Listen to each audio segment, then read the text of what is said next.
आप जी सुन रहे हो जगत गुरु तत्वदर्शी संत रामपाल जी महाराज द्वारा लिखित किताब जीने की राह दा पन्ना नंबर 55। गरीब अरस कुरश पर अल्लाह तखत है, खालिक बिन नहीं खाली। वह पैगंबर पाक पुरुष थे, साहेब के अब्दाली। भाव अर्थ नबी मुहम्मद ता आदरणीय महापुरुष सन, जो परमात्मा संदेश वाहक सन। ऐसे 1,80,000 पैगंबर मुसलमान धर्म विच यानी बाबा आदम तो लैके मुहम्मद तक मन्ने गए हन। ਉਹ ਸਭ ਪਾਕ यानी पवित्र व्यक्ति सन, जिन्हां ने कदी किसी पशु पंछी उत्ते करद जानी तलवार नहीं चलाई। ਉਹ ਤਾਂ परमात्मा तो डरन वाले सन, परमात्मा दे किरपा पात्र सन। बाद विच कुछ मुल्ला काजियां ने मांस खाण दी परंपरा शुरू कर दिती, जो अगे चल के धार्मिकता दा अपवाद यानी विगड़िया रूप बन गई। उसी आधार ते सारे मुसलमान भाई पाप नूं खा रहे हन। फिर परमित मुसलमाना ने तमाकू दा सेवन यानी खाना हुक्का बना के पीना आरंभ कर दिता। भोले हिंदू धर्म दे व्यक्तियां ने उन्हां दी चाल नहीं समझी। उन्हां दे कहने नाल तंबाकू दा सेवन जोर शोर नाल शुरू कर दिता। वर्तमान विच तां इह पंचायत दा प्याला बन गया है। जो भारी भुल है, अज्ञानता दा पर्दा है। इसे भुल के भी सेवन नहीं करना चाहिदा है। संत गरीबदास जी ने फिर दस्या है कि हे भगत हरलाल जी, होर सुन तमाकू सेवन दे पाप। बाणी संख्या 1। गरीब पर दोबारा स्त्री का खोले सतर जन्म अंधा हो डोले। बाणी संख्या 2। मदिरा पीवे कड़वा पानी, सतर जन्म शवान दे जानी। बाणी संख्या 3। मांसाहारी मनवा परतख राक्षस जान, मुख देखो ना तास दा वो फिरे 84 खान। बाणी संख्या 4। सुरापान मद मांसाहारी, गमन करे भोगे पर नारी। बाणी संख्या 5। सतर जन्म कटत है शीशम, साक्षी साहिब है जगदीशम। बाणी संख्या 6। 100 नारी जारी करे सुरापान 100 वार, एक चिलम हुक्का परे डूबे काली तार। बाणी संख्या 7। हुक्का हरदम पीवते लाल मिलावे तूर, इसमें संशय है नहीं जन्म पिछले सुअर। उपरोक्त बाणियां दा भाव अर्थ बाणी संख्या 1 विच कहा है कि जो व्यक्ति होर इस्त्री नाल नाजायज संबंध बनाउंदा है, उस पाप दे कारण वो 70 जन्म अन्ने दे प्राप्त करदा है।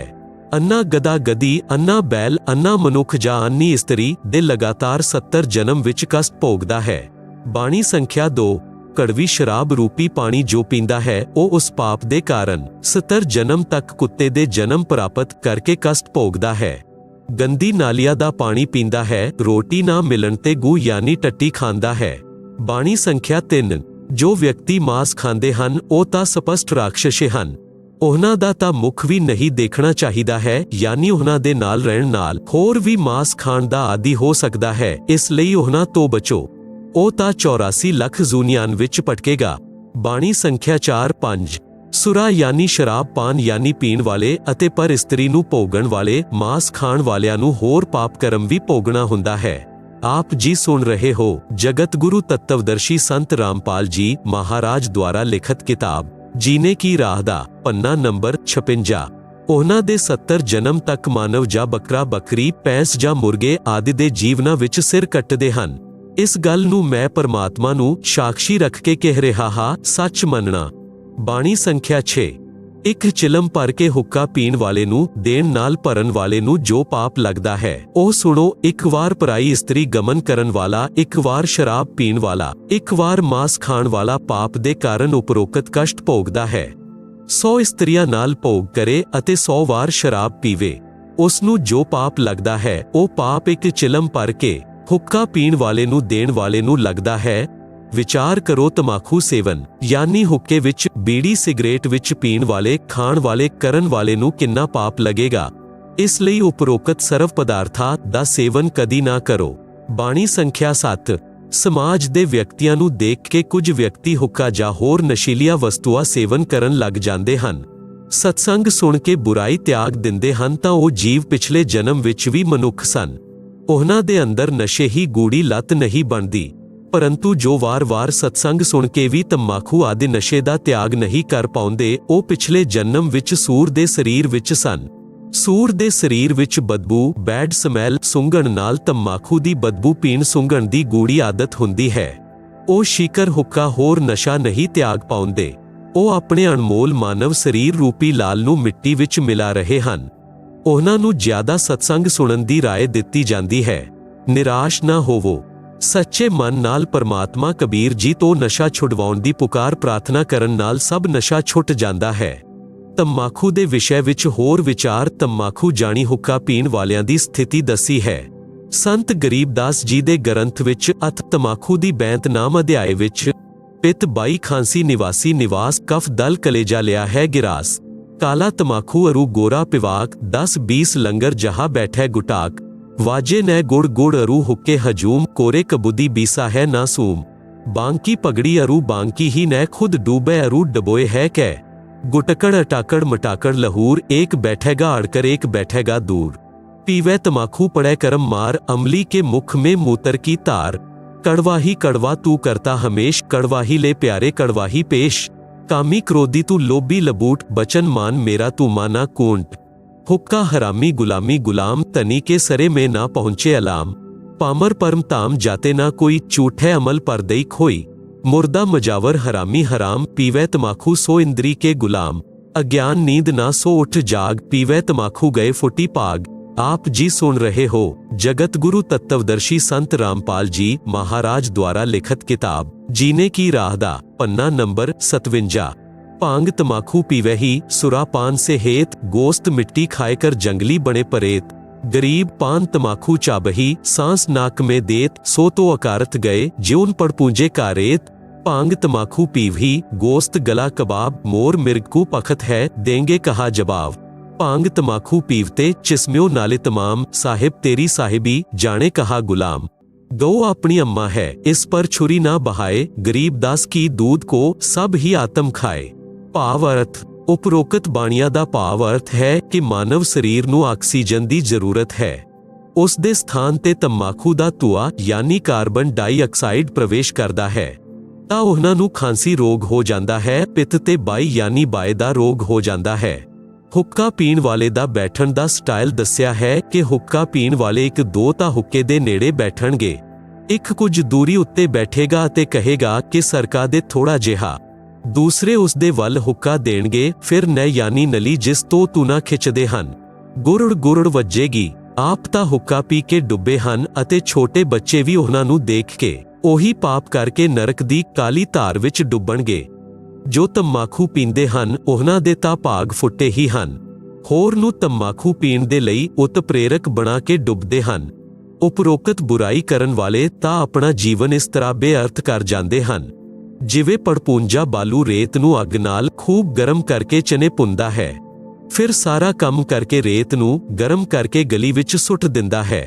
ਇਸ ਪ੍ਰਕਾਰ ਜੋ ਮਾਨਵ ਉਪਰੋਕਤ ਬੁਰਾਈ ਕਰਦਾ ਹੈ ਉਹ ਵੀ ਆਪਣੇ ਮਾਨਵ ਜੀਵਨ ਨੂੰ ਇਸ ਪ੍ਰਕਾਰ ਬੇਅਰਥ ਕਰਕੇ ਚਲਿਆ ਜਾਂਦਾ ਹੈ। ਜੋ ਵਿਅਕਤੀ ਉਪਰੋਕਤ ਪਾਪ ਹੋਰ ਪ੍ਰਾਣੀਆਂ ਦੇ ਜੀਵਨ ਰੂਪੀ ਗਲੀ ਵਿੱਚ ਸੁੱਟ ਦੇਣਗੇ ਯਾਨੀ ਬੋਲਣ ਯੋਗ ਨਹੀਂ ਰਹਿਣਗੇ, ਫਿਰ ਕਿਹਾ ਹੈ ਕਿ ਗਾਂ ਆਪਣੀ ਮਾਤਾ ਦੇ ਤੁੱਲ ਹੈ ਜਿਸ ਦਾ ਸਭ ਧਰਮ ਜਾਤੀ ਵਾਲੇ ਦੁੱਧ ਕੀ ਪੀਂਦੇ ਖਾਂਦੇ ਹਨ, ਇਸ ਲਈ ਗਾਂ ਨੂੰ ਨਾ ਮਾਰੋ। ਵਿਸ਼ਾ ਤੰਬਾਕੂ ਦਾ ਚੱਲ ਰਿਹਾ ਹੈ। ਭਗਤੀ ਮਾਰਗ ਵਿੱਚ ਤੰਬਾਕੂ ਸਭ ਤੋਂ ਜ਼ਿਆਦਾ ਰੁਕਾਵਟ ਕਰਦਾ ਹੈ। ਜਿਵੇਂ ਆਪਣੇ ਦੋਨੋਂ ਨੱਕਾਂ ਦੇ ਮੱਧ ਵਿੱਚ ਇੱਕ ਤੀਸਰਾ ਰਸਤਾ ਹੈ। ਜੋ ਤੰਬਾਕੂ ਦਾ ਧੂਆ ਨਾਸਾ ਤੋਂ ਛੱਡਦੇ ਹਨ ਉਹ ਉਸ ਰਸਤੇ ਨੂੰ ਬੰਦ ਕਰ ਦਿੰਦਾ ਹੈ। ਉਹੀ ਰਸਤਾ ਉੱਪਰ ਨੂੰ ਤ੍ਰਿਕੁਟੀ ਦੇ ਵੱਲ ਜਾਂਦਾ ਹੈ ਜਿੱਥੇ ਪਰਮਾਤਮਾ ਦਾ ਨਿਵਾਸ ਹੈ। ਜਿਸ ਰਸਤੇ ਤੋਂ ਅਸੀਂ ਪਰਮਾਤਮਾ ਨੂੰ ਮਿਲਣਾ ਹੈ ਉਸੇ ਨੂੰ ਤੰਬਾਕੂ ਦਾ ਧੂਆ ਬੰਦ ਕਰ ਦਿੰਦਾ ਹੈ।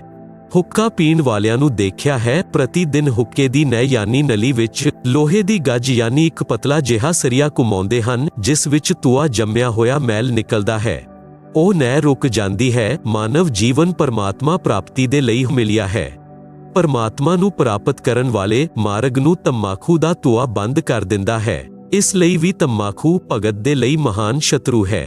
ਵੈਸੇ ਵੀ ਹੁੱਕਾ ਪੀਣ ਵਾਲੇ ਵੀ ਮੰਨਦੇ ਹਨ ਕਿ ਤੰਬਾਕੂ ਚੰਗੀ ਚੀਜ਼ ਨਹੀਂ ਹੈ। ਜਦ ਕੋਈ ਛੋਟਾ ਬੱਚਾ ਆਪਣੇ ਦਾਦਾ ਤਾਊ ਪਿਤਾ ਚਾਚਾ ਨੂੰ ਹੁੱਕਾ ਪੀਂਦੇ ਦੇਖਦਾ ਹੈ ਤਾਂ ਉਹ ਨਕਲ ਕਰਦਾ ਹੈ, ਹੁੱਕੇ ਨੂੰ ਪੀਣ ਲੱਗਦਾ ਹੈ ਤਾਂ ਵੱਡੇ ਵਿਅਕਤੀ ਜੋ ਖੁਦ ਹੁੱਕਾ ਪੀਂਦੇ ਹਨ ਉਸ ਬੱਚੇ ਨੂੰ ਧਮਕਾਉਂਦੇ ਹਨ ਕਿ ਖਬਰਦਾਰ ਅਗਰ ਹੁੱਕਾ ਪੀਤਾ ਤਾਂ ਉਹ ਚੰਗਾ ਨਹੀਂ ਹੈ। ਜੇਕਰ ਆਪ ਜੀ ਇਸ ਨੂੰ ਚੰਗਾ ਪਦਾਰਥ ਮੰਨਦੇ ਹੋ ਤਾਂ ਬੱਚਿਆਂ ਨੂੰ ਵੀ ਪੀਣ ਦਿਓ।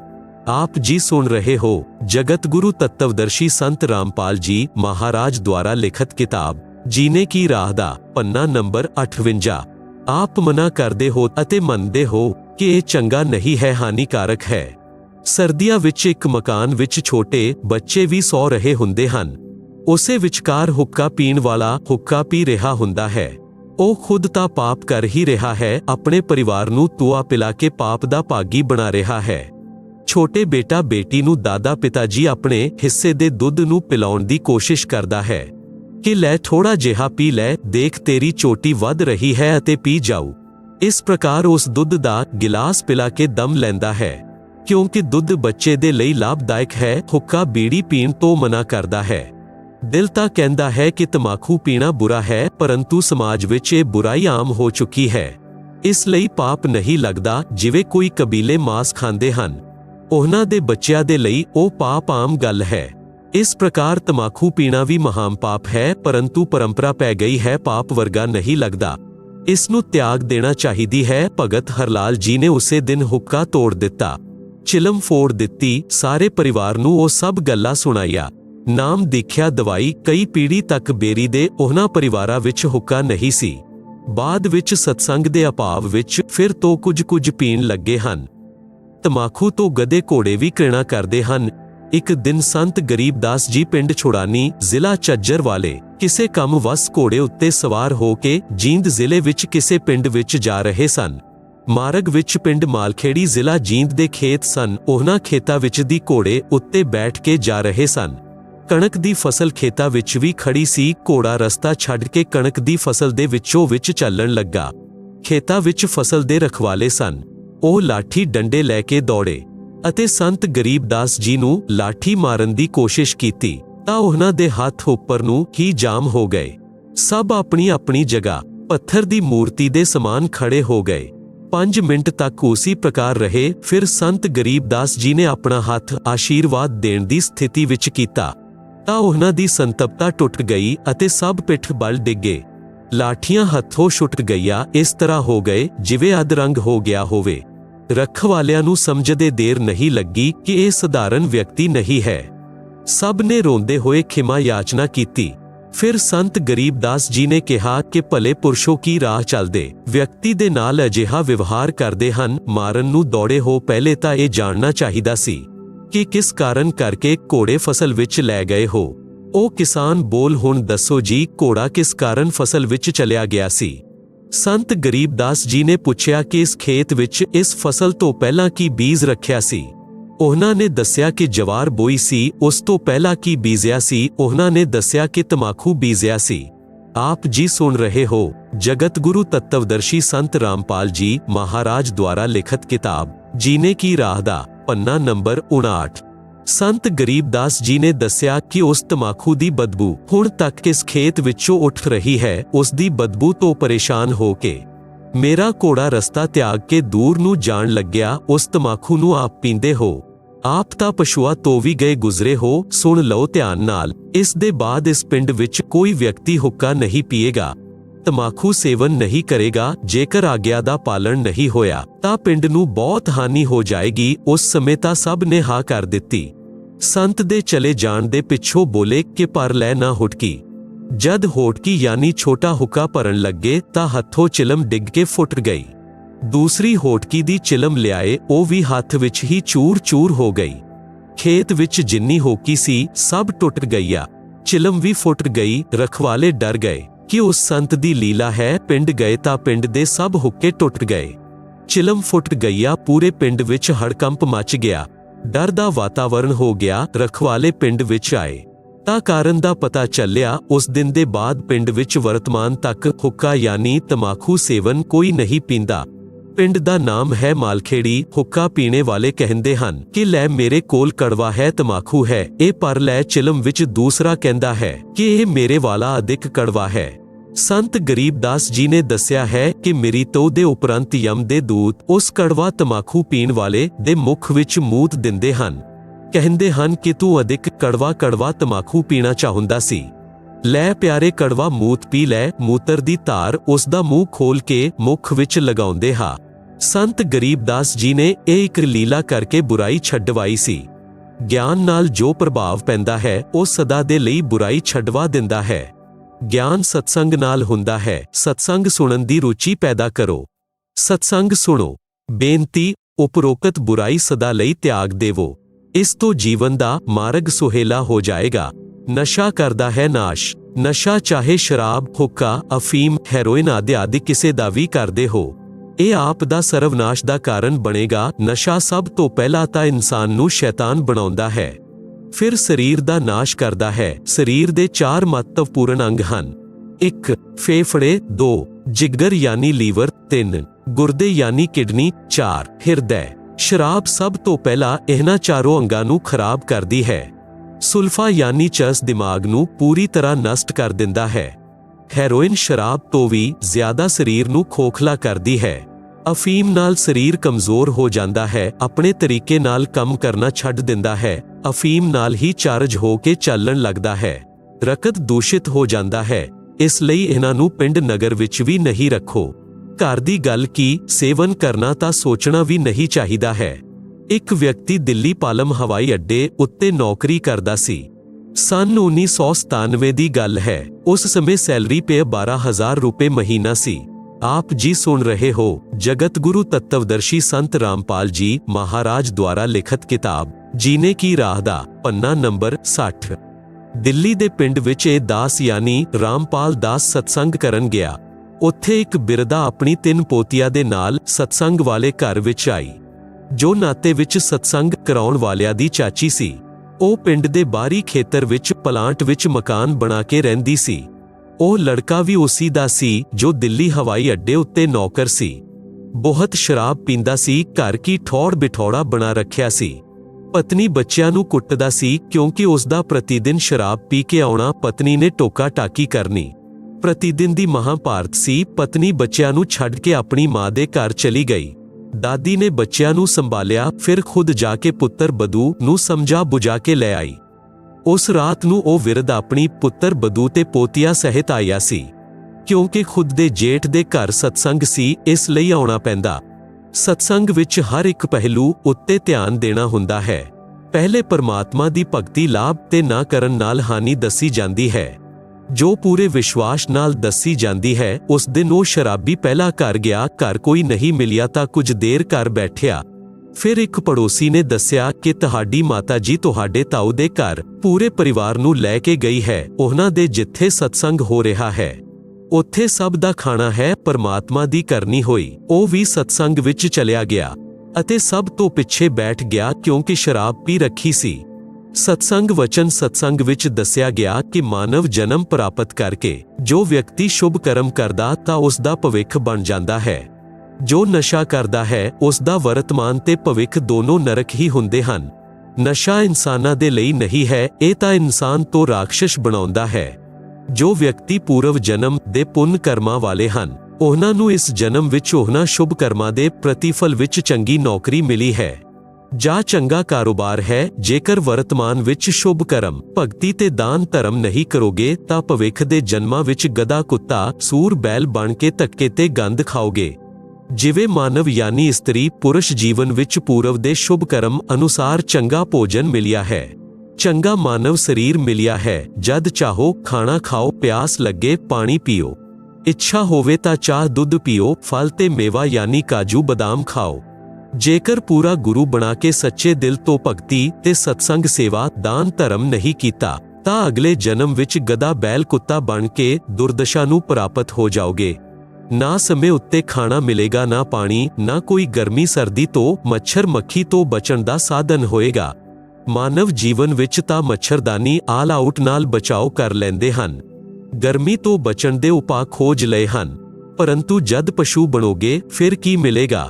ਸੰਤ ਗਰੀਬਦਾਸ ਜੀ ਨੇ ਪਰਮੇਸ਼ਵਰ ਕਬੀਰ ਜੀ ਤੋਂ ਪ੍ਰਾਪਤ ਗਿਆਨ ਨੂੰ ਇਸ ਪ੍ਰਕਾਰ ਦੱਸਿਆ। ਗਰੀਬ ਨਰ ਸੇਤੀ ਤੂੰ ਪਸ਼ੂਆ ਕੀਜੈ, ਗਧਾ ਬੈਲ ਬਣਾਈ, 56 ਭੋਗ ਕਹਾ ਮਨ ਪੌਰੇ, ਕੁਰੜੀ ਚਰਨੇ ਜਾਈ। ਭਾਵਰਥ ਮਾਨਵ ਸਰੀਰ ਛੁੱਟ ਜਾਣ ਦੇ ਪਿੱਛੋਂ ਭਗਤੀਹੀਣ ਤੇ ਸ਼ੁਭ ਕਰਮਹੀਣ ਹੋ ਕੇ ਜੀਵ ਗਧੇ, ਬੈਲ ਆਦਿ ਦੀਆਂ ਜ਼ੂਨੀਆਂ ਯਾਨੀ ਸਰੀਰਾਂ ਨੂੰ ਪ੍ਰਾਪਤ ਕਰੇਗਾ। ਆਪ ਜੀ ਸੁਣ ਰਹੇ ਹੋ ਜਗਤ ਗੁਰੂ ਤੱਤਵਦਰਸ਼ੀ ਸੰਤ ਰਾਮਪਾਲ ਜੀ ਮਹਾਰਾਜ ਦੁਆਰਾ ਲਿਖਤ ਕਿਤਾਬ ਜੀਨੇ ਕੀ ਰਾਹ ਦਾ ਪੰਨਾ ਨੰਬਰ 61। ਫਿਰ ਮਾਨਵ ਸਰੀਰ ਵਾਲਾ ਆਹਾਰ ਨਹੀਂ ਮਿਲੇਗਾ। ਗਧਾ ਬਣ ਕੇ ਕੁਰੜੀ ਯਾਨੀ ਕੂੜੇ ਦੇ ਢੇਰ ਉੱਤੇ ਗੰਦ ਖਾਏਗਾ। ਬੈਲ ਬਣ ਕੇ ਨੱਕ ਵਿੱਚ ਨੱਥ ਯਾਨੀ ਇੱਕ ਰੱਸੀ ਪਾਈ ਜਾਏਗੀ। ਰੱਸੀ ਨਾਲ ਬੰਨਿਆ ਰਹੇਗਾ, ਨਾ ਪਿਆਸ ਲੱਗਣ ਉੱਤੇ ਪਾਣੀ ਪੀ ਸਕੇਗਾ, ਨਾ ਭੁੱਖ ਲੱਗਣ ਉੱਤੇ ਖਾਣਾ ਖਾ ਸਕੇਗਾ। ਮੱਖੀ ਮੱਛਰ ਤੋਂ ਬਚਣ ਦੇ ਲਈ ਇੱਕ ਪੂਛ ਹੋਏਗੀ, ਉਸ ਨੂੰ ਕੂਲਰ ਸਮਝਣਾ, ਪੱਖਾ ਜਾਂ ਮੱਛਰਦਾਨੀ ਸਮਝਣਾ। ਜਿਨ੍ਹਾਂ ਪ੍ਰਾਣੀਆਂ ਦੇ ਅਧਿਕ ਪਾਪ ਕਰਮ ਹੁੰਦੇ ਹਨ, ਪਸ਼ੂ ਜੀਵਨ ਵਿੱਚ ਉਹਨਾਂ ਦੀ ਪੂਛ ਵੀ ਕੱਟੀ ਜਾਂਦੀ ਹੈ। 1.5 ਫੁੱਟ ਦਾ ਡੰਡਾ ਬਾਕੀ ਬਚਦਾ ਹੈ, ਉਸ ਨੂੰ ਘੁਮਾਉਂਦਾ ਰਹਿੰਦਾ ਹੈ। ਇੱਕ ਬੈਲ ਦੇ ਪਿਛਲੇ ਪੈਰ ਦੇ ਖੁਰ ਵਿੱਚ ਲਗਭਗ 1.5 ਇੰਚ ਵੱਡੀ ਕਿੱਲ ਲੱਗ ਗਈ। ਚੱਲਣ ਤੋਂ ਹੋਰ ਜ਼ਿਆਦਾ ਅੰਦਰ ਚਲੀ ਗਈ। ਬੈਲ ਪੈਰ ਤੋਂ ਲੰਘ ਕਰਨ ਲੱਗਾ। ਹਾਲੀ ਨੂੰ ਲੱਗਾ ਕਿ ਝਟਕਾ ਲੱਗ ਗਿਆ ਹੈ, ਨਸ ਉੱਤੇ ਨਸ ਚੜ ਗਈ ਹੋਏਗੀ। ਚੱਲਣ ਨਾਲ ਠੀਕ ਹੋ ਜਾਏਗਾ। ਕਈ ਵਾਰ ਅਜਿਹਾ ਹੁੰਦਾ ਹੈ ਕਿ ਨਸ ਉੱਤੇ ਨਸ ਚੜ ਜਾਂਦੀ ਹੈ ਤਾਂ ਬੈਲ ਚੱਲਦੇ ਚੱਲਦੇ ਠੀਕ ਹੋ ਜਾਂਦਾ ਸੀ, ਪਰੰਤੂ ਹੁਣ ਦੀ ਵਾਰ ਅਜਿਹਾ ਨਹੀਂ ਹੋਇਆ। ਸਾਰਾ ਦਿਨ ਬੈਲ ਹਲ ਵਿੱਚ ਚੱਲਿਆ, ਘਰ ਤੱਕ ਆਇਆ ਤਾਂ ਪੈਰ ਨੂੰ ਮੁਸ਼ਕਿਲ ਨਾਲ ਧਰਤੀ ਉੱਤੇ ਰੱਖ ਪਾ ਰਿਹਾ ਸੀ। ਹੌਲੀ ਹੌਲੀ ਚੱਲ ਪਾ ਰਿਹਾ ਸੀ। ਘਰ ਆਉਂਦੇ ਹੀ ਬੈਠ ਗਿਆ। ਚਾਰਾ ਵੀ ਨਹੀਂ ਚਰਿਆ। ਅੱਖਾਂ ਤੋਂ ਹੰਝੂ ਨਿਕਲ ਰਹੇ ਸਨ ਕਿਉਂਕਿ ਦਰਦ ਜ਼ਿਆਦਾ ਸੀ। ਸਵੇਰੇ ਬੈਲ ਉੱਠਿਆ ਹੀ ਨਹੀਂ, ਲੇਟ ਗਿਆ। ਪੈਰ ਉੱਤੇ ਸੋਜ ਜ਼ਿਆਦਾ ਸੀ। ਪਿੰਡ ਤੋਂ ਪਸ਼ੂਆਂ ਦਾ ਡਾਕਟਰ ਬੁਲਾਇਆ। ਪੁਰਾਣੇ ਸਮੇਂ ਦੀ ਗੱਲ ਹੈ, ਉਸ ਸਮੇਂ ਅਜਿਹਾ ਹੀ ਇਲਾਜ ਹੁੰਦਾ ਸੀ। ਡਾਕਟਰ ਨੇ ਦੇਖ ਕੇ ਦੱਸਿਆ ਕਿ ਇਸ ਦੇ ਘੁੱਟਣੇ ਵਿੱਚ ਬਾਹ ਆ ਗਿਆ ਹੈ। ਪੁਰਾਣੇ ਗੁੜ ਨੂੰ ਕੁੱਟ ਕੇ ਨਰਮ ਕਰਕੇ ਪੱਟੀ ਬੰਨ੍ਹ ਦੇਵੋ, ਠੀਕ ਹੋ ਜਾਏਗਾ। ਕਿੱਲ ਲੱਗੀ ਖੁਰ ਵਿੱਚ ਯਾਨੀ ਪੈਰ ਦੇ ਨੀਚੇ ਵਾਲੇ ਹਿੱਸੇ ਵਿੱਚ ਉਪਚਾਰ ਹੋ ਰਿਹਾ ਸੀ ਘੁੱਟਣੇ ਦਾ। ਲਗਭਗ 1 ਮਹੀਨੇ ਅਜਿਹਾ ਚੱਲਿਆ। ਇੱਕ ਦਿਨ ਘਰ ਦੇ ਆਦਮੀ ਨੇ ਦੇਖਿਆ ਕਿ ਬੈਲ ਦੇ ਪੈਰ ਦੇ ਤਲੇ ਯਾਨੀ ਖੁਰ ਦੇ ਵਿੱਚ ਤੋਂ ਮਵਾਦ ਨਿਕਲ ਰਿਹਾ ਹੈ। ਉਸ ਨੂੰ ਸਾਫ਼ ਕੀਤਾ ਤਾਂ ਪਾਇਆ ਕਿ ਕਿੱਲ ਲੱਗੀ ਹੈ। ਕਿਸੇ ਔਜ਼ਾਰ ਨਾਲ ਕਿੱਲ ਕੱਢੀ। ਫਿਰ 1 ਹਫ਼ਤੇ ਵਿੱਚ ਬੈਲ ਠੀਕ ਹੋ ਗਿਆ। ਪੇਟ ਭਰ ਚਾਰਾ ਖਾਧਾ, ਪਾਣੀ ਪੀਤਾ। ਵਿਚਾਰ ਕਰੋ, ਜਦ ਇਹ ਪ੍ਰਾਣੀ ਮਾਨਵ ਸਰੀਰ ਵਿੱਚ ਸੀ ਤਾਂ ਇਸਨੇ ਸੁਪਨੇ ਵਿੱਚ ਵੀ ਨਹੀਂ ਸੋਚਿਆ ਇੱਕ ਦਿਨ ਮੈਂ ਬੈਲ ਬਣ ਜਾਊਂਗਾ। ਹੁਣ ਬੋਲ ਕੇ ਵੀ ਨਹੀਂ ਦੱਸਿਆ ਜਾ ਰਿਹਾ ਸੀ ਕਿ ਦਰਦ ਕਿੱਥੇ ਹੈ। ਕਬੀਰ ਜੀ ਕਹਿੰਦੇ ਹਨ ਕਿ ਕਬੀਰ ਜਿਹਵਾ ਤੋਂ ਵੋਹੇ ਭਲੀ, ਜੋ ਰਟੈ ਹਰੀ ਨਾਮ, ਨਾ ਤੋ ਕਾਟ ਫੈਂਕ ਦਿਓ, ਮੁਖ ਮੇ ਭਲੋ ਨਾ ਚਾਮ। ਭਾਵ ਅਰਥ, ਜਿਵੇਂ ਜੀਭ ਸਰੀਰ ਦਾ ਬਹੁਤ ਮਹੱਤਵਪੂਰਨ ਅੰਗ ਹੈ, ਜੇਕਰ ਪਰਮਾਤਮਾ ਦਾ ਗੁਣਗਾਨ ਤੇ ਨਾਮ ਜਾਪ ਦੇ ਲਈ ਪ੍ਰਯੋਗ ਨਹੀਂ ਕੀਤਾ ਜਾਂਦਾ ਹੈ ਤਾਂ ਬੇਅਰਥ ਹੈ, ਕਿਉਂਕਿ ਇਸ ਜ਼ੁਬਾਨ ਤੋਂ ਕੋਈ ਕਿਸੇ ਨੂੰ ਕੁਬੋਲ ਬੋਲ ਕੇ ਪਾਪ ਕਰਦਾ ਹੈ। ਬਲਵਾਨ ਵਿਅਕਤੀ ਨਿਰਬਲ ਨੂੰ ਗਲਤ ਗੱਲ ਕਹਿ ਦਿੰਦਾ ਹੈ, ਜਿਸ ਤੋਂ ਉਸ ਦੀ ਆਤਮਾ ਰੋਂਦੀ ਹੈ, ਬਦ ਦੁਆ ਦਿੰਦੀ ਹੈ। ਫਿਰ ਕਿਸੇ ਦੀ ਨਿੰਦਾ ਕਰਕੇ, ਕਿਸੇ ਦੀ ਝੂਠੀ ਗਵਾਹੀ ਦੇ ਕੇ, ਕਿਸੇ ਨੂੰ ਵਪਾਰ ਵਿੱਚ ਝੂਠ ਬੋਲ ਕੇ ਠੱਗ ਕੇ ਅਨੇਕਾਂ ਪ੍ਰਕਾਰ ਦੇ ਪਾਪ ਮਾਨਵ ਆਪਣੀ ਜੀਭ ਨਾਲ ਕਰਦਾ ਹੈ। ਪਰਮੇਸ਼ਵਰ ਕਬੀਰ ਜੀ ਨੇ ਦੱਸਿਆ ਹੈ ਕਿ ਜੇਕਰ ਜੀਭ ਦਾ ਸਦਉਪਯੋਗ ਨਹੀਂ ਕਰਦਾ ਹੈ, ਭਾਵ ਸ਼ੁਭ ਬਚਨ, ਸ਼ੀਤਲ ਬਾਣੀ, ਪਰਮਾਤਮਾ ਦਾ ਗੁਣਗਾਨ ਭਾਵ ਚਰਚਾ ਕਰਨਾ। ਆਪ ਜੀ ਸੁਣ ਰਹੇ ਹੋ ਜਗਤ ਗੁਰੂ ਤੱਤਵਦਰਸ਼ੀ ਸੰਤ ਰਾਮਪਾਲ ਜੀ ਮਹਾਰਾਜ ਦੁਆਰਾ ਲਿਖਤ ਕਿਤਾਬ ਜੀਨੇ ਕੀ ਰਾਹ ਦਾ ਪੰਨਾ ਨੰਬਰ 62। ਧਾਰਮਿਕ ਸਦਗ੍ਰੰਥਾਂ ਦਾ ਪਾਠ ਪਠਣ ਤੇ ਭਗਵਾਨ ਦੇ ਨਾਮ ਉੱਤੇ ਜਾਪ ਸਿਮਰਨ ਜੀਭ ਨਾਲ ਨਹੀਂ ਕਰ ਰਿਹਾ ਹੈ ਤਾਂ ਇਸ ਨੂੰ ਕੱਟ ਕੇ ਸੁੱਟ ਦਿਓ। ਕੋਰੇ ਪਾਪ ਇਕੱਠੇ ਕਰ ਰਿਹਾ ਹੈ ਯਾਨੀ ਜੀਭ ਕੱਟਣ ਨੂੰ ਕਹਿਣਾ ਤਾਂ ਮਾਤਰ ਉਦਾਹਰਣ ਹੈ ਜੋ ਸਤਰਕ ਕਰਨ ਨੂੰ ਹੈ। ਕਿਤੇ ਜੀਭ ਕੱਟ ਕੇ ਨਾ ਸੁੱਟ ਦੇਣਾ, ਆਪਣੇ ਸ਼ੁਭ ਕਰਮ, ਸ਼ੁਭ ਬਚਨ ਸ਼ੁਰੂ ਕਰਨਾ। ਜੇਕਰ ਰਾਮ ਨਾਮ ਤੇ ਗੁਣਗਾਨ ਨਹੀਂ ਕਰ ਰਿਹਾ ਹੈ ਤਾਂ ਪਵਿੱਤਰ ਮੁਖ ਵਿੱਚ ਇਸ ਜੀਭ ਦੇ ਚੰਮ ਨੂੰ ਰੱਖਣਾ ਚੰਗਾ ਨਹੀਂ ਹੈ। ਮਾਨਵ ਸਰੀਰਧਾਰੀ ਪ੍ਰਾਣੀ ਨੂੰ ਵਰਤਮਾਨ ਵਿੱਚ ਯਾਨੀ ਸੰਨ 1970 ਤੋਂ ਵਿਸ਼ੇਸ਼ ਸੁਵਿਧਾਵਾਂ ਪ੍ਰਾਪਤ ਹਨ, ਜਿਸ ਕਾਰਨ ਦਿਨੋ ਦਿਨ ਪਰਮਾਤਮਾ ਤੋਂ ਦੂਰ ਹੁੰਦਾ ਜਾ ਰਿਹਾ ਹੈ। ਉਨੀ ਹੀ ਗਤੀ ਨਾਲ ਦੁੱਖ ਮਾਨਵ ਦੇ ਨਿਕਟ ਆ ਰਹੇ ਹਨ। ਵਿੱਤੀ ਸਥਿਤੀ ਵਿੱਚ ਸੁਧਾਰ ਹੈ, ਪਰੰਤੂ ਮਾਨਸਿਕ ਸ਼ਾਂਤੀ ਸਮਾਪਤ ਹੈ। ਨਸ਼ਾ ਇਸ ਦਾ ਮੁੱਖ ਕਾਰਨ ਹੈ। ਇੱਕ ਪਿਤਾ ਨੌਕਰੀ ਉੱਤੇ ਗਿਆ ਹੈ। ਬੱਚਿਆਂ ਦੀ ਆਸ਼ਾ ਹੁੰਦੀ ਹੈ ਕਿ ਪਿਤਾ ਜੀ ਆਉਣਗੇ, ਕੁਝ ਜ਼ਰੂਰੀ ਵਸਤੂਆਂ ਲਿਆਉਣਗੇ। ਪਿਤਾ ਜੀ ਆਉਂਦੇ ਹਨ ਤਾਂ ਛੋਟੇ-ਛੋਟੇ ਬੱਚੇ ਦੌੜ ਕੇ ਲਿਪਟਦੇ ਹਨ, ਪਿਆਰ ਪਾਉਂਦੇ ਹਨ। ਜਿਨ੍ਹਾਂ ਬੱਚਿਆਂ ਦਾ ਪਿਤਾ ਨਸ਼ਾ ਕਰਦਾ ਹੈ, ਉਹਨਾਂ ਦੇ ਘਰ ਵਿੱਚ ਕਲਹ ਦਾ ਹੋਣਾ ਸੁਭਾਵਿਕ ਹੈ। ਬੱਚੇ ਪੈਪੀਤ ਰਹਿੰਦੇ ਹਨ, ਉਹਨਾਂ ਦਾ ਮਾਨਸਿਕ ਵਿਕਾਸ, ਸਰੀਰਕ ਵਿਕਾਸ ਦੋਨੋਂ ਹੀ ਨਹੀਂ ਹੋ ਪਾਉਂਦੇ। ਉਹ ਘਰ ਨਰਕ ਸਮਾਨ ਹੋ ਜਾਂਦਾ ਹੈ। ਅੱਜ ਜੋ ਸ਼ਰਾਬ ਪੀ ਕੇ ਮਸਤ ਹਨ, ਉਹਨਾਂ ਦੀ ਇੱਜ਼ਤ ਸਮਾਜ ਵਿੱਚ ਨਹੀਂ ਹੁੰਦੀ। ਅਗਲੇ ਜਨਮ ਵਿੱਚ ਉਹ ਕੁੱਤਾ ਬਣੇਗਾ, ਟੱਟੀ ਖਾਏਗਾ, ਗੰਦੀ ਨਾਲੀ ਦਾ ਪਾਣੀ ਪੀਏਗਾ, ਫਿਰ ਪਸ਼ੂ ਪੰਛੀ ਬਣ ਕੇ ਕਸ਼ਟ ਉਠਾਏਗਾ। ਇਸ ਲਈ ਸਭ ਨਸ਼ਾ ਤੇ ਵਸਤੂਆਂ ਤਿਆਗ ਕੇ ਇਨਸਾਨ ਦਾ ਜੀਵਨ ਜਿਉਂਗੇ। ਸੱਭਿਅਕ ਸਮਾਜ ਨੂੰ ਵੀ ਚੈਨ ਨਾਲ ਜਿਉਣ ਦਿਓ। ਇੱਕ ਸ਼ਰਾਬੀ ਅਨੇਕਾਂ ਵਿਅਕਤੀਆਂ ਦੀਆਂ ਆਤਮਾਵਾਂ ਦੁਖਾਉਂਦਾ ਹੈ। ਪਤਨੀ ਦੀ ਪਤੀ ਦੇ ਮਾਤਾ-ਪਿਤਾ, ਭਾਈ ਭੈਣਾਂ ਦੀ ਆਪਣੇ ਮਾਤਾ-ਪਿਤਾ, ਬੱਚਿਆਂ ਦੀ, ਭਾਈ ਆਦਿ ਦੀ। ਕੇਵਲ 1 ਘੰਟੇ ਦੇ ਨਸ਼ੇ ਨੇ ਧਨ ਦਾ ਨਾਸ਼, ਇੱਜ਼ਤ ਦਾ ਨਾਸ਼, ਘਰ ਦੇ ਪੂਰੇ ਪਰਿਵਾਰ ਦੀ ਸ਼ਾਂਤੀ ਦਾ ਨਾਸ਼ ਕਰ ਦਿੱਤਾ। ਕੀ ਉਹ ਵਿਅਕਤੀ ਭਵਿੱਖ ਵਿੱਚ ਸੁਖੀ ਹੋ ਸਕਦਾ ਹੈ? ਕਦੀ ਨਹੀਂ। ਨਰਕ ਜਿਹਾ ਜੀਵਨ ਜੀਵੇਗਾ। ਇਸ ਲਈ ਵਿਚਾਰ ਕਰਨਾ ਚਾਹੀਦਾ ਹੈ, ਬੁਰਾਈ ਤੁਰੰਤ ਤਿਆਗ ਦੇਣੀ ਚਾਹੀਦੀ ਹੈ। ਪ੍ਰਸ਼ਨ: ਕਿਸ ਨੇ ਦੇਖਿਆ ਹੈ ਕਿ ਅਗਲੇ ਜਨਮ ਵਿੱਚ ਕੀ ਹੁੰਦਾ ਹੈ? ਉੱਤਰ: ਉਦਾਹਰਨ ਦੇ ਲਈ ਇੱਕ ਸਮੇਂ ਇੱਕ ਕੰਨਾ ਵਿਅਕਤੀ ਜੰਗਲ ਦੇ ਵੱਲ ਜਾ ਰਿਹਾ ਸੀ। ਅੱਗੇ ਇੱਕ ਸੱਜਣ ਵਿਅਕਤੀ ਖੜਾ ਸੀ। ਉਸਨੇ ਕਿਹਾ ਕਿ ਹੇ ਸੂਰਦਾਸ ਜੀ, ਇੱਧਰ ਮਤ ਜਾਓ। ਇਹ ਰਸਤਾ ਭਿਆਨਕ ਜੰਗਲ ਵਿੱਚ ਜਾਂਦਾ ਹੈ। ਖੂੰਖਾਰ ਸ਼ੇਰ, ਚੀਤੇ ਆਦਿ ਜਾਨਵਰ ਰਹਿੰਦੇ ਹਨ। ਆਪ ਵਾਪਸ ਜਾਓ। ਜੇਕਰ ਅੰਨੇ ਦਾ ਨਸ਼ਾ ਨਹੀਂ ਕਰ ਰੱਖਿਆ ਹੋਏਗਾ ਤਾਂ ਤੁਰੰਤ ਮੁੜ ਜਾਏਗਾ। ਜੇਕਰ ਨਸ਼ੇ ਵਿੱਚ ਹੈ ਤਾਂ ਕਹੇਗਾ ਕਿ ਕਿਸ ਨੇ ਦੇਖਿਆ ਹੈ ਕਿ ਜੰਗਲ ਵਿੱਚ ਭਿਆਨਕ ਸ਼ੇਰ, ਚੀਤੇ, ਸੱਪ ਆਦਿ ਅਜਗਰ ਰਹਿੰਦੇ ਹਨ, ਅਤੇ ਇਹ ਕਹਿ ਕੇ ਆਪਣੇ ਪਥ ਉੱਤੇ ਵੱਧ ਜਾਂਦਾ ਹੈ। ਵਿਚਾਰ ਕਰੋ, ਅੰਨੇ ਨੂੰ ਦਿਖਾਈ ਨਹੀਂ ਦਿੰਦਾ ਅਤੇ ਅੱਖਾਂ ਵਾਲਿਆਂ ਦੀ ਗੱਲ ਉੱਤੇ ਵਿਸ਼ਵਾਸ ਨਹੀਂ ਕਰਦਾ ਤਾਂ ਉਸ ਨੂੰ ਕਿਹੜੇ ਤਰੀਕੇ ਨਾਲ ਸਮਝਾਇਆ ਜਾਏ? ਜੇਕਰ ਨਹੀਂ ਮੰਨਦਾ ਹੈ ਤਾਂ ਉਸ ਦੀ ਉਹੀ ਦਸ਼ਾ ਹੋਏਗੀ ਜੋ ਅੱਖਾਂ ਵਾਲਾ ਦੱਸ ਰਿਹਾ ਸੀ, ਸ਼ੇਰ ਮਾਰ ਦੇਵੇਗਾ। ਆਪ ਜੀ ਸੁਣ ਰਹੇ ਹੋ ਜਗਤ ਗੁਰੂ ਤत्वदर्शी संत रामपाल जी महाराज द्वारा लिखित किताब जीने की राह दा पन्ना नंबर 63। इसे प्रकार संतजन अखा यानी ज्ञान नेत्र वाले ਹਨ। ਉਹਨਾਂ ਨੇ ਸਾਨੂੰ ਦੱਸਿਆ ਹੈ ਜੋ ਉੱਪਰ ਵਰਣਨ ਕੀਤਾ ਗਿਆ ਹੈ। ਅਸੀਂ ਗਿਆਨਹੀਨ ਯਾਨੀ ਅੰਨੇ ਹਾਂ। ਉਹਨਾਂ ਨੇ ਸੰਤਾਂ ਦੀ ਸਿੱਖਿਆ ਉੱਤੇ ਵਿਸ਼ਵਾਸ ਕਰਕੇ ਰਸਤਾ ਨਹੀਂ ਬਦਲਾਂਗੇ ਤਾਂ ਹੀ ਉਹੀ ਹੋਏਗਾ ਜੋ ਉੱਪਰ ਦੱਸਿਆ ਗਿਆ ਹੈ। नर से फिर पीछे तू पशुवा की जय, गदा बैल बनाई, छप्पन भोग कहा मन पौरे, कुरड़ी चरने जाई। कुछ व्यक्ति ਤਾਂ ਇਹ ਤੱਕ ਕਹਿ ਦਿੰਦੇ ਹਨ ਕਿ ਦੇਖਿਆ ਜਾਏਗਾ ਜੋ ਹੋਏਗਾ। ਉਹਨਾਂ ਨੂੰ ਬੇਨਤੀ ਹੈ ਕਿ ਗਧਾ ਬਣਨ ਦੇ ਪਿੱਛੋਂ ਆਪ ਕੀ ਦੇਖੋਗੇ? ਫਿਰ ਤਾਂ ਕਮਿਆਰ ਦੇਖੇਗਾ। ਇਸ ਪ੍ਰਕਾਰ ਦੇ ਪ੍ਰਵਚਨ ਸਤਸੰਗ ਵਿੱਚ ਜ਼ਰੂਰ ਸੁਣਾਏ ਜਾਂਦੇ ਹਨ। ਇਹ ਸ਼ਰਾਬੀ ਵੀ ਸਤਸੰਗ ਵਿੱਚ ਆ ਬੈਠਾ ਪਰ ਘਰ ਕੋਈ ਨਹੀਂ ਸੀ। ਤਾਲਾ ਲਗਾ ਸੀ। ਕੁਝ ਦੇਰ ਬਾਅਦ ਨਸ਼ਾ ਉਤਰ ਗਿਆ ਅਤੇ ਸਾਰਾ ਸਤਸੰਗ ਸੁਣਨਾ ਪਿਆ। ਉਸ ਦਿਨ ਦੇ ਪਿੱਛੋਂ ਉਸ ਵਿਅਕਤੀ ਨੇ ਕਦੀ ਸ਼ਰਾਬ ਨਹੀਂ ਪੀਤੀ ਅਤੇ ਕੋਈ ਨਸ਼ਾ ਨਹੀਂ ਕੀਤਾ। ਦੀਖਿਆ ਪ੍ਰਾਪਤ ਕੀਤੀ। ਪੂਰੇ ਪਰਿਵਾਰ ਨੂੰ ਦੀਖਿਆ ਪ੍ਰਾਪਤ ਕਰਵਾਈ।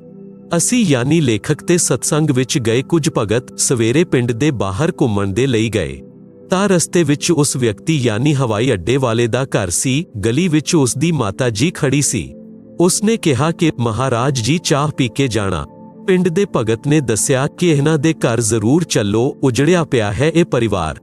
ਸਾਧੂ ਸੰਤਾਂ ਦੇ ਚਰਨ ਪੈਣ ਨਾਲ ਘਰ ਪਵਿੱਤਰ ਹੋ ਜਾਂਦਾ ਹੈ। ਅਸੀਂ ਸਭ ਉਹਨਾਂ ਦੇ ਘਰ ਚਲੇ ਗਏ। ਅਸੀਂ ਕੁੱਲ 5 ਜਾਣੇ ਸੀ। ਚਾਰਪਾਈ ਵਿਹੜੇ ਵਿੱਚ ਪਈ ਸੀ। ਮਈ ਦਾ ਮਹੀਨਾ ਸੀ। ਰੁੱਖ ਦੀ ਛਾਂ ਸੀ। ਉਸ ਦੀ ਮਾਤਾ ਜੀ ਨੇ ਆਪਣੀ ਪੁੱਤਰਬਧੂ ਨੂੰ ਕਿਹਾ ਕਿ ਬੇਟੀ ਚਾਹ ਬਣਾ। ਉਸ ਬੇਟੀ ਨੇ ਚੁੱਲ੍ਹੇ ਵਿੱਚ ਅੱਗ ਜਲਾ ਕੇ ਡੇਗਚੀ ਵਿੱਚ ਪਾਣੀ ਪਾ ਕੇ ਚਾਹ ਬਣਾਉਣਾ ਸ਼ੁਰੂ ਕਰ ਦਿੱਤਾ। ਅੱਧੇ ਘੰਟੇ ਬਾਅਦ ਅਸੀਂ ਕਿਹਾ ਕਿ ਚਾਹ ਜਲਦੀ ਲਿਆਓ, ਅਸੀਂ ਘੁੰਮਣ ਜਾਣਾ ਹੈ। ਫਿਰ ਕਿਸੇ ਹੋਰ ਪਿੰਡ ਵਿੱਚ ਸਤਸੰਗ ਦੇ ਲਈ ਜਾਣਾ ਹੈ। ਪਰੰਤੂ ਫਿਰ ਵੀ ਉਹ ਬੇਟੀ ਡੇਗਚੀ ਦੇ ਨੀਚੇ ਅੱਗ ਜਲਾਏ ਜਾ ਰਹੀ ਸੀ। ਦੁਬਾਰਾ ਕਿਹਾ ਤਾਂ ਉਹ ਰੋਣ ਲੱਗ ਗਈ। ਪਿੰਡ ਦਾ ਭਗਤ ਉੱਠ ਕੇ ਗਿਆ ਤਾਂ ਪਤਾ ਚੱਲਿਆ ਕਿ ਘਰ ਵਿੱਚ ਨਾ ਚੀਨੀ ਹੈ, ਨਾ ਚਾਹ ਪੱਤੀ ਅਤੇ ਨਾ ਹੀ ਦੁੱਧ ਹੈ। ਉਸ ਵਿਅਕਤੀ ਦੀ ਮਾਤਾ ਜੀ ਵੀ ਰੋਣ ਲੱਗੀ। ਕਿਹਾ ਕਿ ਉਜੜੇ ਪਏ ਹਾਂ, ਮਹਾਰਾਜ ਬਚਾ ਸਕੋ ਤਾਂ ਬਚਾ ਲਓ। ਉਹ ਵਿਅਕਤੀ ਦੀਖਿਆ ਲੈ ਕੇ ਵਕਤ ਨਾਲ ਆਪਣੀ ਡਿਊਟੀ ਉੱਤੇ ਚਲਾ ਗਿਆ ਸੀ। ਕੁਝ ਦਿਨ ਪਿੱਛੋਂ ਅਸੀਂ ਦਿੱਲੀ ਵਿੱਚ ਹੀ ਪੰਜਾਬ ਖੋੜ ਪਿੰਡ ਵਿੱਚ ਸਤਸੰਗ ਕਰ ਰਹੇ ਸੀ।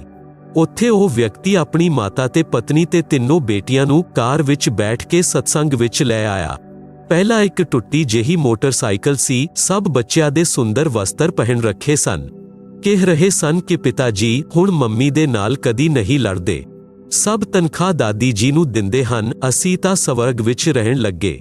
ਦਾਦੀ ਜੀ ਬੋਲੀ ਕਿ ਉਸ ਦਿਨ ਆਪ ਜੀ ਦੇ ਐਸੇ ਦਰਸ਼ਨ ਹੋਏ ਕਿ ਅਸੀਂ ਤਾਂ ਉਜੜੇ ਵਸ ਗਏ। ਮੈਂ ਕਿਹਾ ਕਿ ਮਾਈ ਤੇਰਾ ਬੇਟਾ ਬੁਰਾ ਨਹੀਂ ਸੀ। ਇਸਨੇ ਇਹ ਅੱਛੇ ਵਿਚਾਰ ਕਦੀ ਸੁਣੇ ਹੀ ਨਹੀਂ ਸਨ। ਜੇਕਰ ਪਹਿਲਾਂ ਇਹ ਵਿਚਾਰ ਸੁਣਨ ਨੂੰ ਮਿਲ ਜਾਂਦੇ ਤਾਂ ਇਹ ਬੁਰਾਈ ਕਰਦਾ ਹੀ ਨਹੀਂ। ਇਹ ਸਭ ਪਰਮੇਸ਼ਵਰ ਕਬੀਰ ਜੀ ਦੀ ਕਿਰਪਾ ਹੈ ਜੋ ਉਸ ਦਿਨ ਇਹ ਸਤਸੰਗ ਵਿੱਚ ਆ ਗਿਆ ਅਤੇ ਇਸ ਦੀ ਆਤਮਾ ਦਾ ਮੈਲ ਸਾਫ਼ ਹੋ ਗਿਆ।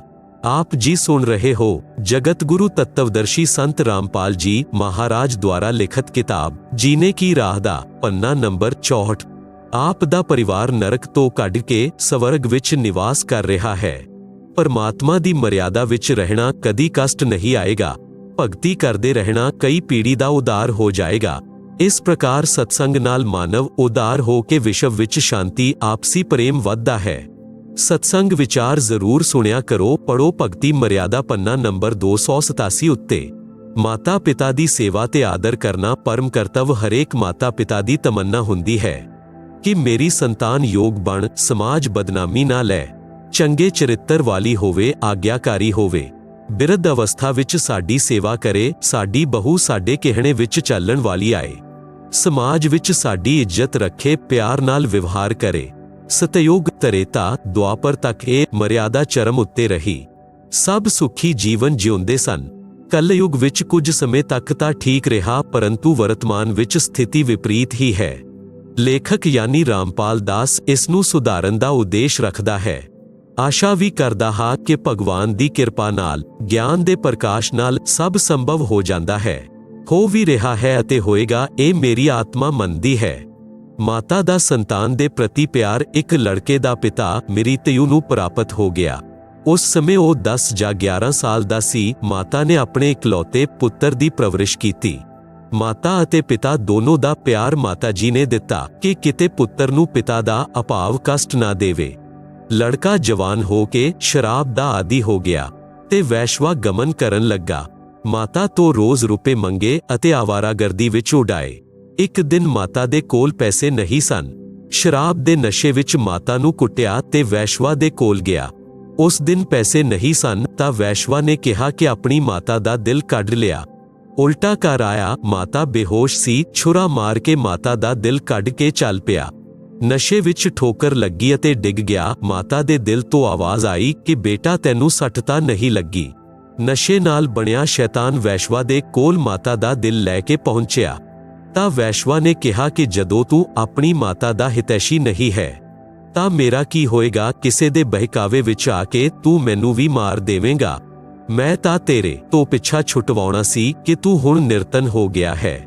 ਮੇਰੇ ਕਿਸ ਕੰਮ ਦਾ? ਇਸ ਲਈ ਇਹ ਸ਼ਰਤ ਰੱਖੀ ਸੀ ਕਿ ਤੂੰ ਮਾਤਾ ਦਾ ਦਿਲ ਕੱਢ ਨਹੀਂ ਸਕਦਾ, ਕਿਉਂਕਿ ਉਹ ਤੈਨੂੰ ਕਦੀ ਕਿਸੇ ਚੀਜ਼ ਦੇ ਲਈ ਮਨਾ ਨਹੀਂ ਕਰਦੀ ਸੀ। ਹੇ ਸ਼ੈਤਾਨ, ਚਲਿਆ ਜਾ ਮੇਰੀਆਂ ਅੱਖਾਂ ਦੇ ਸਾਹਮਣਿਓ। ਇਹ ਕਹਿ ਕੇ ਵੈਸ਼ਵਾ ਨੇ ਉਸ ਘਰ ਤੋਂ ਬਾਹਰ ਧੱਕਾ ਦੇ ਕੇ ਦਰਵਾਜ਼ਾ ਬੰਦ ਕਰ ਲਿਆ। ਉਹ ਸ਼ੈਤਾਨ ਘਰ ਆਇਆ, ਮਾਤਾ ਦੇ ਲਾਸ਼ ਉੱਤੇ ਵਿਲਾਪ ਕਰਨ ਲੱਗਾ।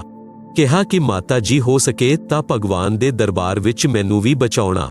ਆਵਾਜ਼ ਆਈ, ਬੇਟਾ ਕੁਝ ਨਹੀਂ ਹੋਇਆ, ਬਸ ਤੈਨੂੰ ਖੁਸ਼ ਦੇਖਣਾ ਚਾਹੁੰਦੀ ਹਾਂ।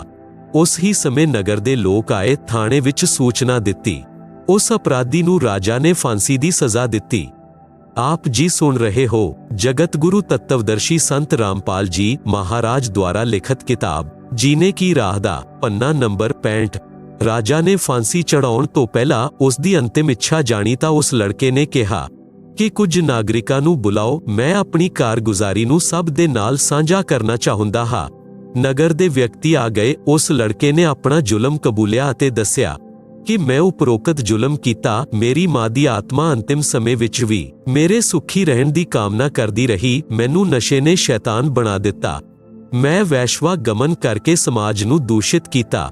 ਆਪ ਲੋਕ ਮੇਰੇ ਤੋਂ ਨਸੀਹਤ ਲੈਣਾ। ਜੋ ਘੋਰ ਪਾਪ ਮੈਂ ਆਪਣੀ ਮਾਤਾ ਜੀ ਨੂੰ ਪਰੇਸ਼ਾਨ ਕਰਕੇ ਕੀਤਾ, ਕੋਈ ਮਤ ਕਰਨਾ।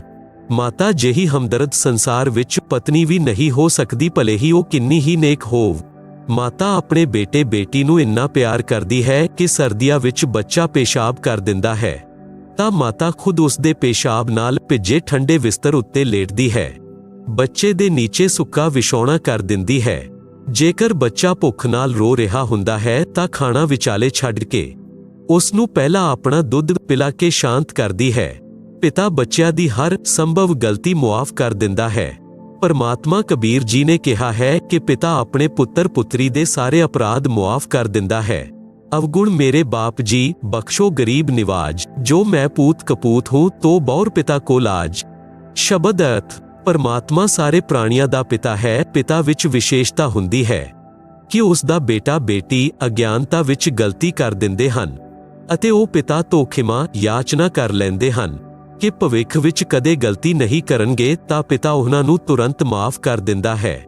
ਇਸ ਲਈ ਭਗਤ ਪਰਮਾਤਮਾ ਨੂੰ ਅਰਜ਼ ਕਰਦਾ ਹੈ ਕਿ ਹੇ ਦੀਨ ਦਿਆਲ, ਆਪ ਤਾਂ ਸਭ ਦੇ ਪਿਤਾ ਹੋ। ਮੇਰੇ ਅਵਗੁਣ ਯਾਨੀ ਅਪਰਾਧ ਪਿਤਾ ਹੋਣ ਦੇ ਨਾਤੇ ਖਿਮਾ ਕਰਨਾ।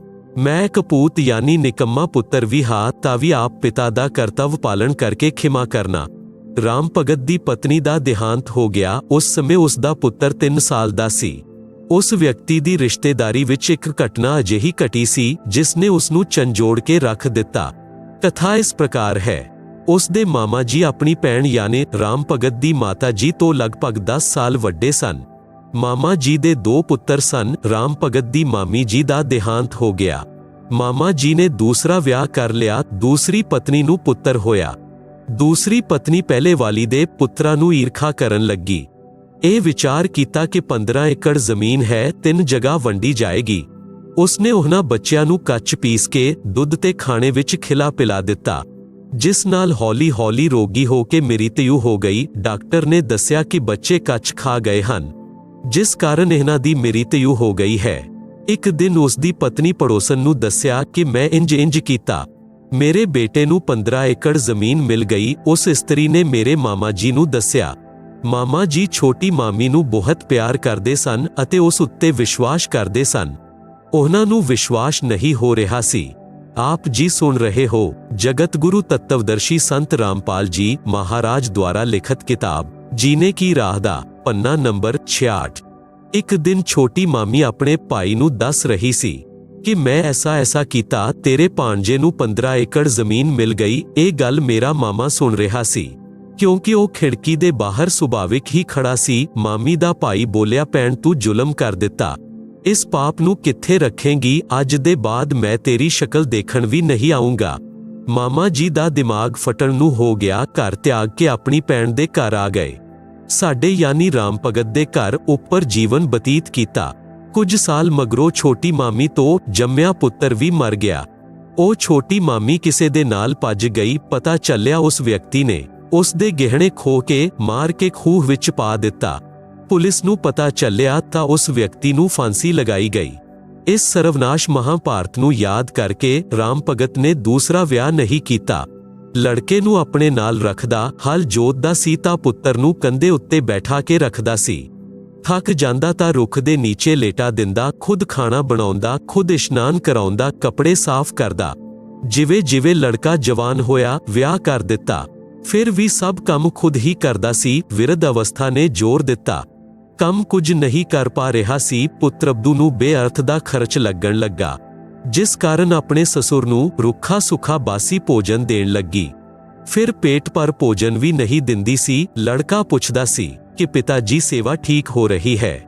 ਪਿਤਾ ਜੀ ਕਹਿੰਦੇ, ਬੇਟਾ ਕੋਈ ਕਸਰ ਨਹੀਂ ਹੈ, ਬਹੁਤ ਭਾਗਵਾਨ ਬਹੂ ਆਈ ਹੈ, ਮੇਰਾ ਵਿਸ਼ੇਸ਼ ਧਿਆਨ ਰੱਖਦੀ ਹੈ। ਇਹ ਗੱਲ ਬਹੂ ਵੀ ਸੁਣਦੀ ਅਤੇ ਜ਼ਿਆਦਾ ਪਰੇਸ਼ਾਨ ਕਰਦੀ ਕਿ ਮੇਰੇ ਪਤੀ ਨੂੰ ਪਤਾ ਨਹੀਂ ਹੈ।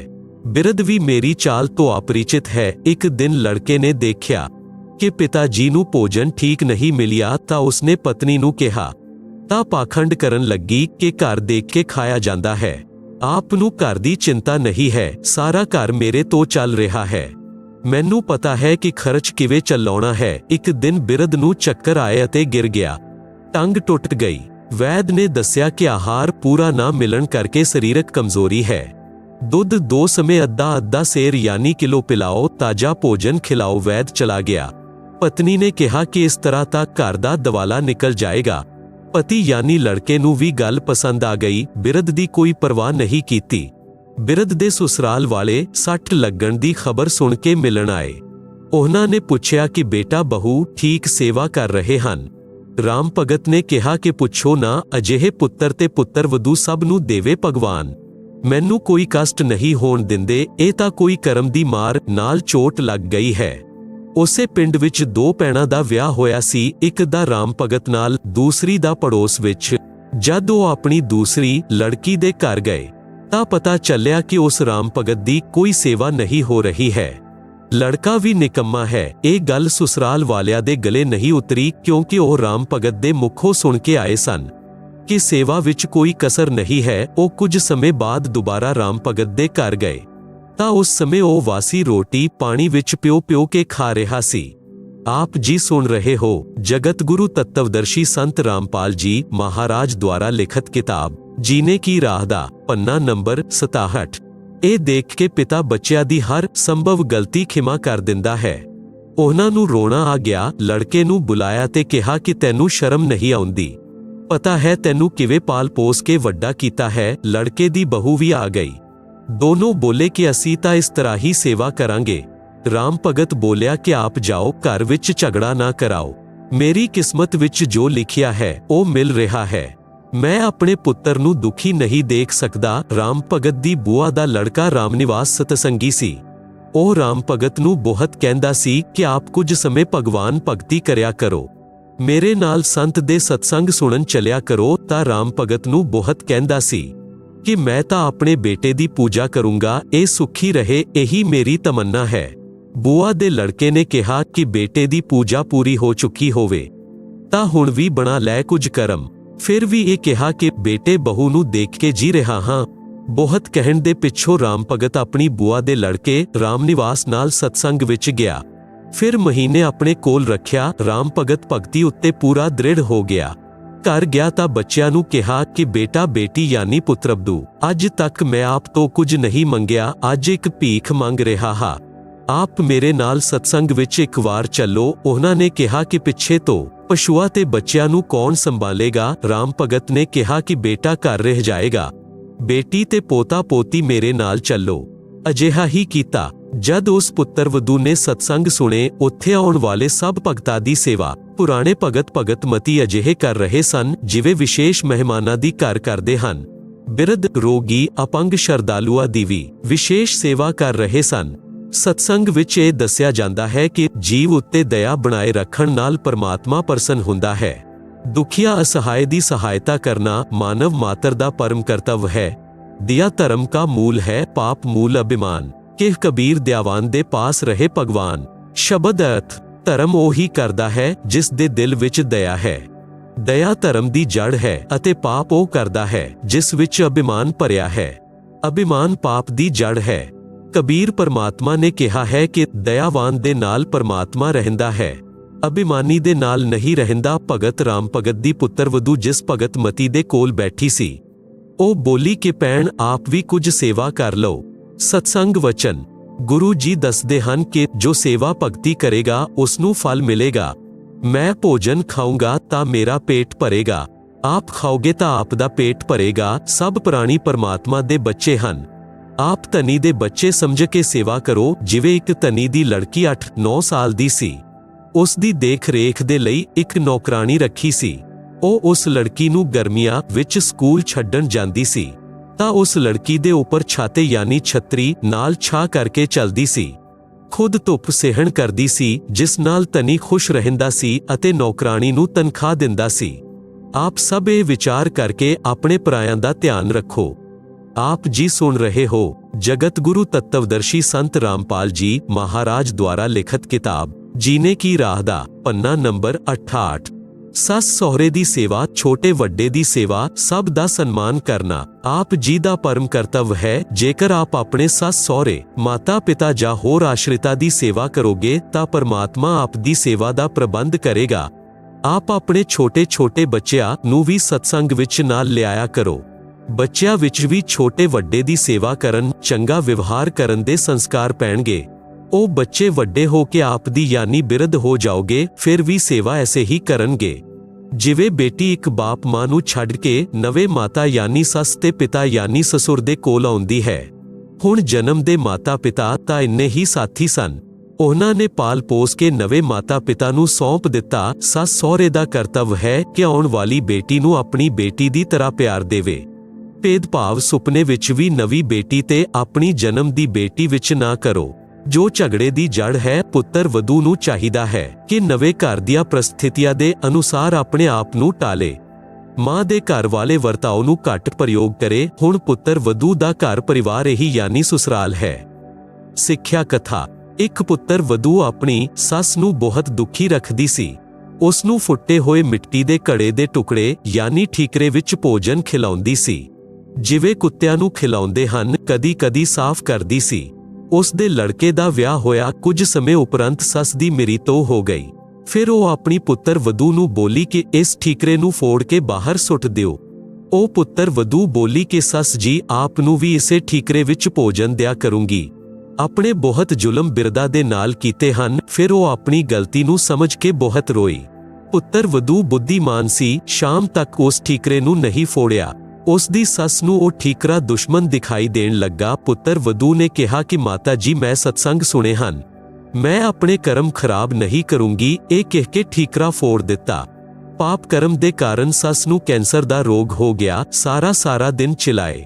ਪੁੱਤਰ ਵਧੂ ਉਸ ਦੀ ਸੇਵਾ ਕਰੇ, ਕੋਈ ਕਸਰ ਨਹੀਂ ਛੱਡਦੀ ਸੀ, ਪਰੰਤੂ ਕਹਿੰਦੀ ਸੀ ਕਿ ਸਾਸੂ ਮਾਂ, ਸੇਵਾ ਤਾਂ ਮੈਂ ਦਿਲੋਂ ਜਾਨ ਨਾਲ ਕਰੂੰਗੀ, ਪਰੰਤੂ ਤੇਰੇ ਪਾਪ ਨੂੰ ਮੈਂ ਨਹੀਂ ਵੰਡ ਪਾਉਂਗੀ।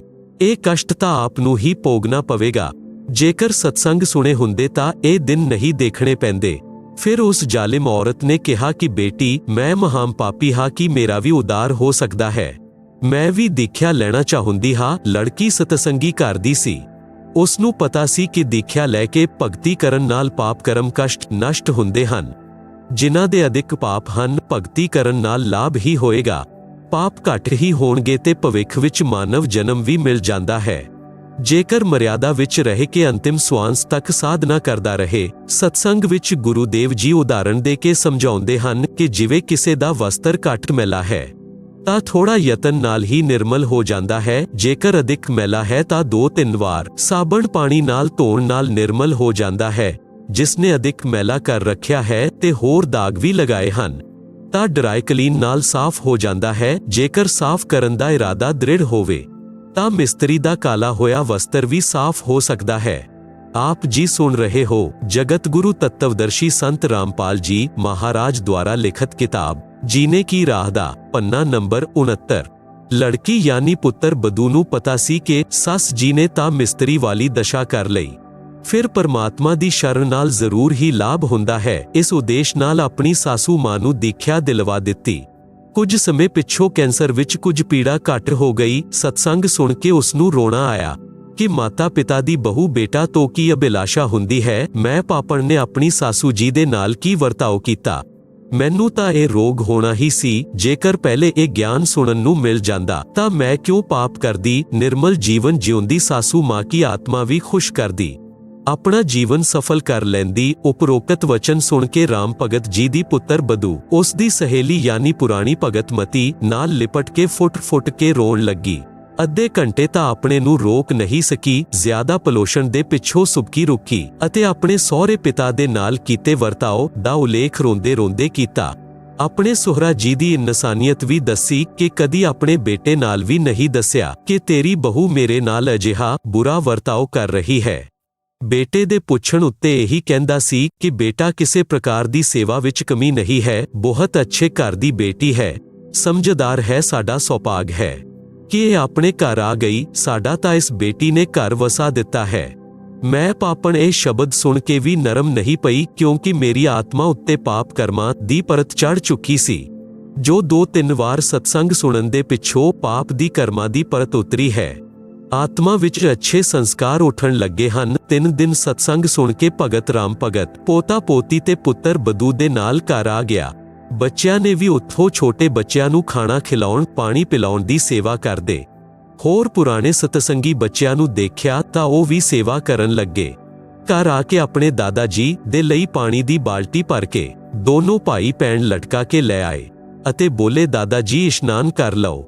ਰਾਮ ਭਗਤ ਜੀ ਨੇ ਕਿਹਾ ਕਿ ਬੱਚਿਓ, ਤੁਹਾਡੇ ਪੇਟ ਦਰਦ ਹੋ ਜਾਏਗਾ, ਇੰਨਾ ਭਾਰ ਨਾ ਉਠਾਓ, ਮੈਂ ਆਪਣੇ ਆਪ ਲੈ ਆਉਂਗਾ। ਬੱਚੇ ਬੋਲੇ ਕਿ ਦਾਦਾ ਜੀ, ਸਤਸੰਗ ਵਿੱਚ ਗੁਰੂ ਜੀ ਨੇ ਦੱਸਿਆ ਸੀ ਕਿ ਸੇਵਾ ਕਰਨ ਨਾਲ ਲਾਭ ਮਿਲਦਾ ਹੈ, ਕੋਈ ਕਸ਼ਟ ਨਹੀਂ ਹੁੰਦਾ। ਜੇਕਰ ਰੋਗ ਵੀ ਹੋਵੇ ਤਾਂ ਸਾਡਾ ਸੇਵਾ ਨਾਲ ਸਮਾਪਤ ਹੋ ਜਾਂਦਾ ਹੈ। ਉੱਥੇ ਆਸ਼ਰਮ ਵਿੱਚ ਅਨੇਕਾਂ ਭਾਈ ਭੈਣ ਦੱਸ ਰਹੇ ਸਨ ਕਿ ਅਸੀਂ ਬਿਮਾਰ ਰਹਿੰਦੇ ਸੀ। ਨਾਮ ਲੈਣ ਦੇ ਪਿੱਛੋਂ ਜਿਹੋ ਜਿਹੀ ਵੀ ਸੇਵਾ ਕਰ ਸਕੇ ਕਰਨ ਲੱਗੇ। ਅਸੀਂ ਸਿਹਤਮੰਦ ਹੋ ਗਏ। ਡਾਕਟਰਾਂ ਨੇ ਜਵਾਬ ਦੇ ਦਿੱਤਾ ਸੀ, ਦੇਖੋ ਸਾਡੀ ਦਵਾਈਆਂ ਦੀਆਂ ਪਰਚੀਆਂ।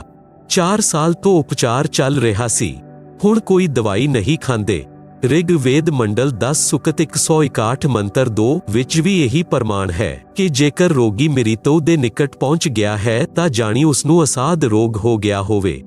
ਜੇਕਰ ਉਹ ਭਗਤੀ ਉੱਤੇ ਲੱਗ ਜਾਏ ਤਾਂ ਪਰਮਾਤਮਾ ਉਸ ਨੂੰ ਮ੍ਰਿਤਯੂ ਦੇ ਮੁਖ ਤੋਂ ਕੱਢ ਕੇ ਲੈ ਆਏ, ਉਸ ਨੂੰ ਸਵਸਥ ਕਰਕੇ 100% ਯਾਨੀ ਪੂਰੀ ਉਮਰ ਜੀਵਨ ਦੇ ਦਿੰਦਾ ਹੈ। ਇੰਨੇ ਦੇਰ ਵਿੱਚ ਪੁੱਤਰ ਅਬਦੂ ਆਈ ਅਤੇ ਕਿਹਾ, ਪਿਤਾ ਜੀ ਇਸ਼ਨਾਨ ਕਰ ਲਓ, ਧੋਤੀ ਇੱਥੇ ਛੱਡ ਦੇਣਾ, ਮੈਂ ਆਪ ਸਾਫ਼ ਕਰ ਦਊਂਗੀ।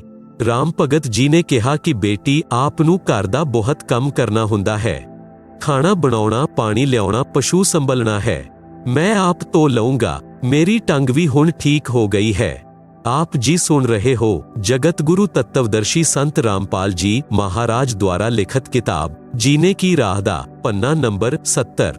बस थोड़ा जिहा लंघ रहिंदा है। राम भगत इशनान करके धोती बदल के धोती धोण लगा। उसी समय बच्चिਆਂ ने आके धोती खोह लई अते लै के अंदर भज गए अते अपनी माता जी नूं दे दित्ती। फिर कुर्ता भी लै गए।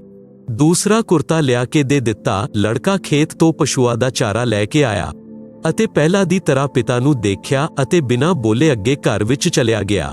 ਪਤਨੀ ਨਿਰਮਲਾ ਹਲਵਾ ਬਣਾ ਰਹੀ ਸੀ। ਉਸਨੇ ਸੋਚਿਆ ਕੋਈ ਤਿਉਹਾਰ ਹੋਏਗਾ। ਫਿਰ ਸਬਜ਼ੀ ਰੋਟੀ ਬਣਾਈ। ਸਭ ਤੋਂ ਪਹਿਲਾਂ ਗੁਰੂ ਭਗਵਾਨ ਨੂੰ 2 ਕਟੋਰੀਆਂ ਵਿੱਚ ਭੋਗ ਲਗਾਇਆ ਤੇ ਫਿਰ ਇੱਕ ਥਾਲ ਵਿੱਚ ਰੋਟੀ, ਕਟੋਰੀਆਂ ਵਿੱਚ ਹਲਵਾ ਤੇ ਸਬਜ਼ੀ ਪਾ ਕੇ ਆਪਣੇ ਸਸੁਰ ਜੀ ਦੇ ਕੋਲ ਲੈ ਕੇ ਗਈ ਅਤੇ ਬੋਲੀ, ਪਿਤਾ ਜੀ ਭੋਜਨ ਖਾ ਲਓ, ਭੁੱਖ ਲੱਗੀ ਹੋਏਗੀ, ਦੂਰ ਤੋਂ ਆਏ ਹਨ। ਰਾਮ ਭਗਤ ਬੋਲਿਆ, ਬੇਟੀ ਮੈਨੂੰ ਇਹ ਹਜਮ ਨਹੀਂ ਹੁੰਦਾ, ਸੁੱਕੀ ਰੋਟੀਆਂ ਲਿਆ ਦੇਵੋ, ਮੈਂ ਬਿਮਾਰ ਹੋ ਜਾਊਂਗਾ। ਰਾਮ ਭਗਤ ਜੀ ਨੇ ਸੋਚਿਆ ਸੀ ਕਿ ਭਾਵਨਾ ਵਿੱਚ ਵਹਿ ਕੇ ਬੇਟੀ ਅੱਜ ਤਾਂ ਸਭ ਸੇਵਾ ਕਰ ਦੇਵੇਗੀ, ਪਰੰਤੂ ਲੜਕਾ ਇਸ ਨੂੰ ਧਮਕਾਏਗਾ ਕਿਉਂਕਿ ਉਸ ਨੂੰ ਸਤਸੰਗ ਦਾ ਗਿਆਨ ਨਹੀਂ ਹੈ, ਕਿਤੇ ਘਰ ਵਿੱਚ ਝਗੜਾ ਨਾ ਹੋ ਜਾਏ। ਇੰਨੇ ਵਿੱਚ ਲੜਕਾ ਵੀ ਆ ਗਿਆ। ਆਪਣੀ ਪਤਨੀ ਨੂੰ ਬੋਲਿਆ, ਪਿਤਾ ਜੀ ਠੀਕ ਕਹਿ ਰਹੇ ਹਨ, ਲੈ ਚੱਲ ਅੰਦਰ। ਪਿਤਾ ਦਾ ਕਮਰਾ ਗਲੀ ਉੱਤੇ ਸੀ, ਬੱਚਿਆਂ ਦਾ ਰਹਿਣ ਦਾ ਅੰਦਰ ਨੂੰ ਸੀ। ਪਤਨੀ ਬੋਲੀ, ਚੁੱਪ ਰਹੋ, ਮੈਂ ਬਹੁਤ ਪਾਪ ਇਕੱਠੇ ਕਰ ਲਏ, ਹੁਣ ਪਿਤਾ ਜੀ ਦੀ ਸੇਵਾ ਮੈਂ ਖੁਦ ਕਰੂੰਗੀ। ਲੜਕਾ ਚੁੱਪ ਹੋ ਗਿਆ। ਰਾਮ ਭਗਤ ਨੇ ਦੋਨਾਂ ਪੋਤਿਆਂ ਨੂੰ ਥੋੜਾ ਥੋੜਾ ਹਲਵਾ ਦਿੱਤਾ। ਪੁੱਤਰ ਵਧੂ ਨੂੰ ਦੇਣ ਲੱਗਿਆ ਤਾਂ ਬੋਲੀ ਕਿ ਆਪ ਕੀ ਖਾਓਗੇ, ਘਰ ਹੋਰ ਵੀ ਬਹੁਤ ਸਾਰਾ ਹਲਵਾ ਪ੍ਰਸਾਦ ਬਚਿਆ ਹੈ, ਪਿਤਾ ਜੀ ਆਪ ਖਾਓ, ਨਹੀਂ ਖਾਓਗੇ ਤਾਂ ਮੇਰੀ ਆਤਮਾ ਰੋਏਗੀ। ਭਗਤ ਰਾਮ ਭਗਤ ਜੀ ਨੇ ਗੁਰੂਦੇਵ ਭਗਵਾਨ ਦਾ ਸਿਮਰਨ ਕੀਤਾ ਅਤੇ ਭੋਜਨ ਖਾਧਾ। ਪ੍ਰਤੀਦਿਨ ਪੁੱਤਰ ਵਧੂ ਖੁਦ ਨਰਮ ਰੋਟੀਆਂ ਗਰਮ ਲਿਆ ਕੇ ਆਪਣੇ ਹੱਥੀਂ ਖਿਲਾਉਂਦੀ। ਪ੍ਰਤੀਦਿਨ ਕੱਪੜੇ ਸਾਫ਼ ਕਰੇ ਅਤੇ ਕਹੇ, ਪਿਤਾ ਜੀ ਭਜਨ ਕਰ ਲਓ। ਇੱਕ ਦਿਨ ਰਾਮ ਭਗਤ ਜੀ ਦੀ ਬੂਆ ਦਾ ਲੜਕਾ ਭਗਤ ਰਾਮਨਿਵਾਸ ਆਇਆ।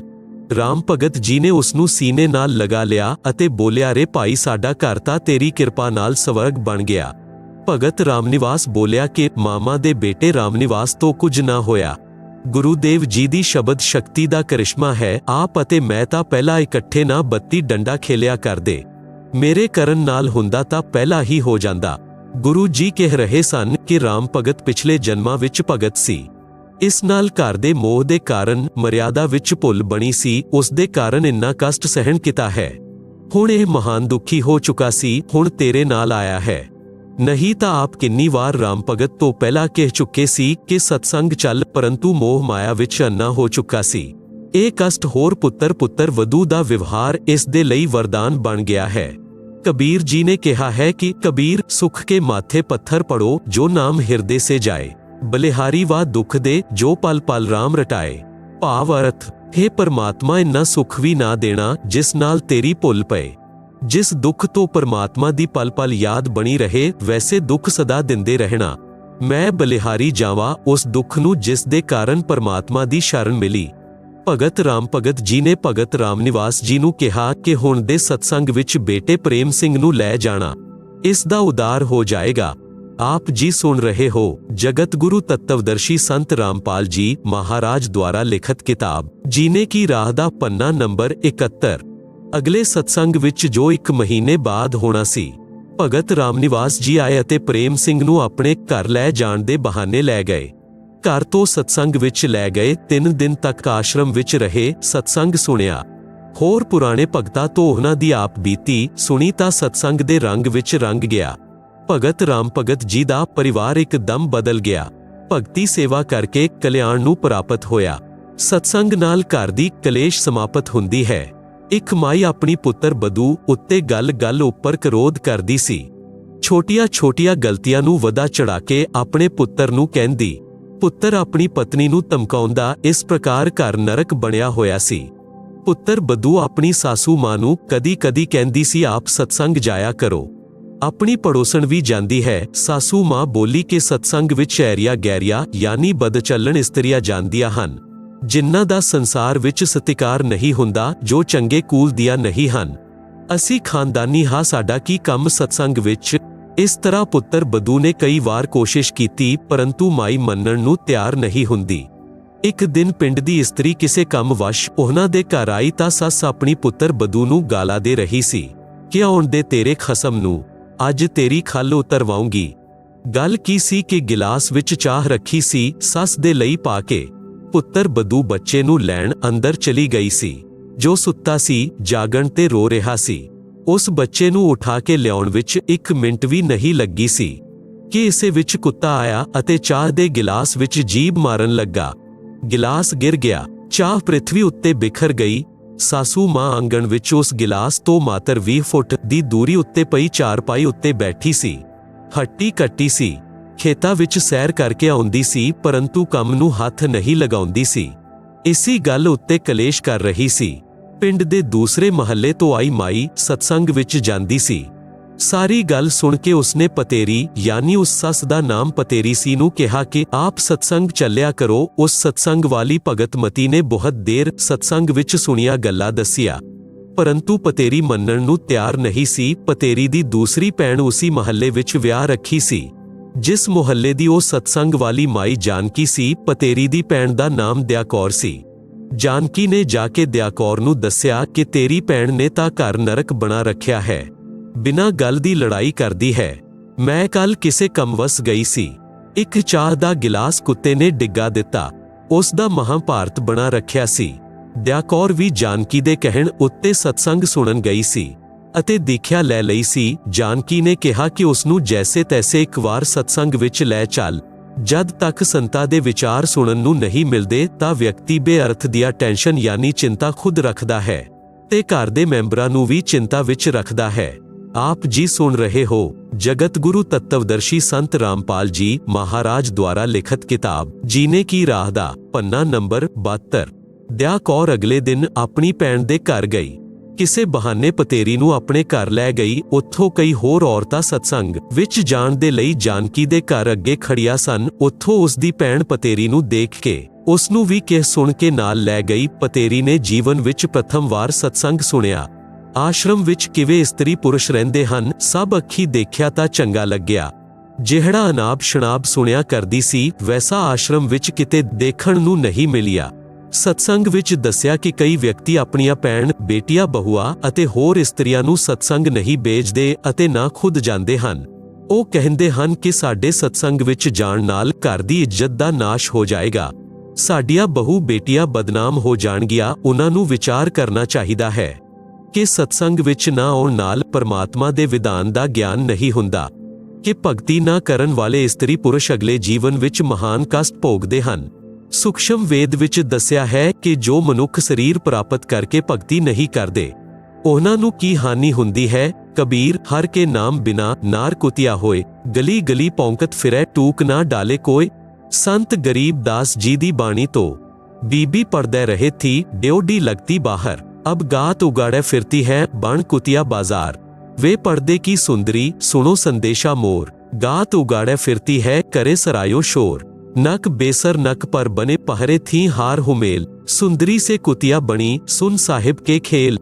ਭਾਵਰਥ ਮਨੁੱਖ ਜੀਵਨ ਪ੍ਰਾਪਤ ਪ੍ਰਾਣੀ ਜੇਕਰ ਭਗਤੀ ਨਹੀਂ ਕਰਦਾ ਹੈ ਤਾਂ ਉਹ ਮ੍ਰਿਤਯੂ ਦੇ ਉਪਰੰਤ ਪਸ਼ੂ ਪੰਛੀਆਂ ਆਦਿ ਦੀਆਂ ਜ਼ੂਨੀਆਂ ਪ੍ਰਾਪਤ ਕਰਦਾ ਹੈ। ਪਰਮਾਤਮਾ ਦੇ ਨਾਮ ਜਾਪ ਬਿਨਾਂ ਇਸਤਰੀਆਂ ਅਗਲੇ ਜਨਮ ਵਿੱਚ ਕੁੱਤਿਆਂ ਦਾ ਜੀਵਨ ਪ੍ਰਾਪਤ ਕਰਦੀਆਂ ਹਨ। ਫਿਰ ਨਿਰਵਸਤਰ ਹੋ ਕੇ ਨੰਗੇ ਸਰੀਰ ਗਲੀਆਂ ਵਿੱਚ ਭਟਕਦੀ ਰਹਿੰਦੀ ਹੈ, ਭੁੱਖ ਨਾਲ ਬੇਹਾਲ ਹੁੰਦੀ ਹੈ, ਉਸ ਨੂੰ ਕੋਈ ਰੋਟੀ ਦਾ ਟੁਕੜਾ ਵੀ ਨਹੀਂ ਪਾਉਂਦਾ।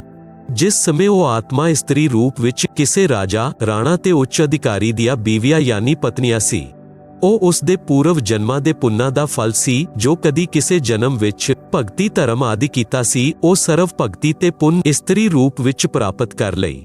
ਉਹ ਆਤਮਾਵਾਂ ਉੱਚ ਘਰਾਣਿਆਂ ਦੀਆਂ ਬਹੂ ਬੇਟੀਆਂ ਸੀ, ਫਿਰ ਪਰਦਿਆਂ ਵਿੱਚ ਰਹਿੰਦੀਆਂ ਸੀ, ਕਾਜੂ ਕਿਸ਼ਮਿਸ਼ ਪਾ ਕੇ ਹਲਵਾ ਤੇ ਖੀਰ ਖਾਂਦੀਆਂ ਸਨ। ਉਹਨਾਂ ਦਾ ਝੂਠਾ ਛੱਡਿਆ ਹੋਇਆ ਨੌਕਰਾਣੀਆਂ ਖਾਂਦੀਆਂ ਸੀ। ਉਹਨਾਂ ਨੂੰ ਸਤਸੰਗ ਵਿੱਚ ਨਹੀਂ ਜਾਣ ਦਿੱਤਾ ਜਾਂਦਾ ਸੀ ਕਿਉਂਕਿ ਉਹ ਉੱਚ ਘਰਾਣਿਆਂ ਦੀਆਂ ਬਹੂਆਂ ਤੇ ਬੇਟੀਆਂ ਸੀ। ਘਰ ਤੋਂ ਬਾਹਰ ਜਾਣ ਨਾਲ ਬੇਇੱਜ਼ਤੀ ਮੰਨਦੀ ਸੀ। ਵੱਡੇ ਘਰਾਂ ਦੀ ਇੱਜ਼ਤ ਇਸੇ ਵਿੱਚ ਮੰਨੀ ਜਾਂਦੀ ਸੀ ਕਿ ਬਹੂ ਬੇਟੀਆਂ ਦਾ ਪਰਦੇ ਵਿੱਚ ਰਹਿਣਾ ਉਚਿਤ ਹੈ। ਇਹਨਾਂ ਕਾਰਨਾਂ ਕਰਕੇ ਉਹ ਪੁੰਨਾਤਮਾ ਸਤਸੰਗ ਵਿਚਾਰ ਨਾ ਸੁਣਨ ਦੇ ਕਾਰਨ ਭਗਤੀ ਤੋਂ ਵਾਂਝਿਆ ਰਹਿ ਜਾਂਦੀ ਸੀ। ਉਸ ਮਾਨਵ ਸਰੀਰ ਵਿੱਚ ਉਹ ਇਸਤਰੀ ਗਲੇ ਵਿੱਚ 9-9 ਲੱਖ ਰੁਪਏ ਦੇ ਹਾਰ ਹਮੇਲ ਪਹਿਨਦੀਆਂ ਸਨ। ਨੱਕ ਵਿੱਚ ਸੋਨੇ ਦੀ ਨੱਥ ਪਹਿਨਦੀਆਂ ਸੀ। ਉਸੇ ਹਾਰ ਸ਼ਿੰਗਾਰ ਵਿੱਚ ਆਪਣਾ ਜੀਵਨ ਧਨ ਮੰਨਦੀਆਂ ਸੀ। ਉਹ ਹੁਣ ਕੁੱਤਿਆਂ ਦਾ ਜੀਵਨ ਪ੍ਰਾਪਤ ਕਰਕੇ ਨੰਗੇ ਸਰੀਰ ਗਲੀਆਂ ਵਿੱਚ ਇੱਕ-ਇੱਕ ਟੁਕੜੇ ਦੇ ਲਈ ਤਰਸ ਰਹੀ ਹੁੰਦੀ